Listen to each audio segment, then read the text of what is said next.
રાધિકા બોલો શું બનાવો છો? જમવામાં આજે તો મસાલા ભાખરી બનાવી છે આજે. પણ તમે એમ કહો છો કે મારે ભાઈ તળેલી ખાવી છે એમ. તો આ તો 3 તળા વગરની છે. એમાં મસ્ત આપણે માખણ નહીં પણ ઘી લગાડીએ છીએ. ઘરનું બનાવેલું ઘી છે ભાઈ. ઓકે. અને આ તમારે તળવાની છે તો હું તેલમાં તળી નાખીશ આખી.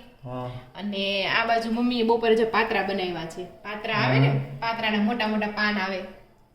સારું કીધું, અમને નહોતી ખબર કે આને પાત્રા કહેવાય કે આ પાન પાત્રા ન ખબર પડે. જો કટિંગ કરવાનું બાકી છે જોઈને એમ થાય કે હું ઓછી એમ થાય ઘણાને. તો પાત્રાને ઘણા છે ને પાત્ર વિલિયા હોતા ને કે પાત્ર વિલિયાના પાન એવું એમ. તો ઈ બનાવ્યું છે તો આને આપણે વઘારવાના છે. અને આ બાજુ ગાજરના કટકા મમ્મીએ કર્યા છે.